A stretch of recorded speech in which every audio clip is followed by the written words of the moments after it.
सार्थ ठरले आहेत असं मी यावेळी व्यक्त करतो। आणि खरंच समाजाने जी साथ दिली त्याबद्दल मी सर्वांचे अभिनंदन करतो।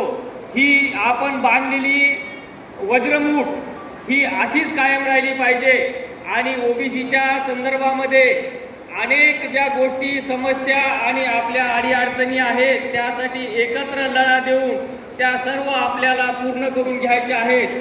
यासाठी आपण ही वज्रमूठ कायम ठेवावी। जय ओबीसी। या ठिकाणी लाऊडस्पीकरवाले कोणी आवाज येत नाही आहे मागे। संतोष, यानंतर ॲडव्होकेट अस्मिताताई आढावे या ठिकाणी आपलं वक्तव्य हे करते। मुळाव्याचे ओबीसी समाजाचे शहराध्यक्ष आडे संतोष भाऊ कृपया मंचावर यायचं।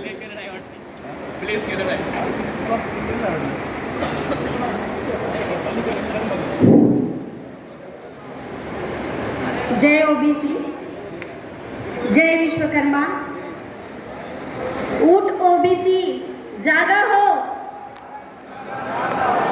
उठ ओबीसी जागा हो। एकच पर्व, एकच पर्व।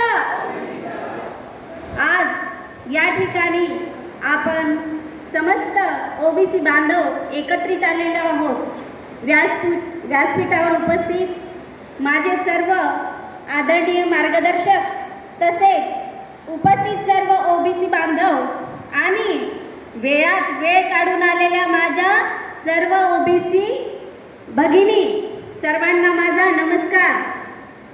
या ठिकाणी मी इतकी मोठी नाही की तुम्हाला काही गायडन्स करेल किंवा काही मार्गदर्शन करू शकेल आणि मी अनुभवाने कामाने खूप लहान आहे, तरी सुद्धा आम्हाला या ठिकाणी एवढंच सांगायचं आहे की आपला ओबीसी समाज 52% आहे आणि त्यामध्ये फक्त 27% आरक्षण आहे।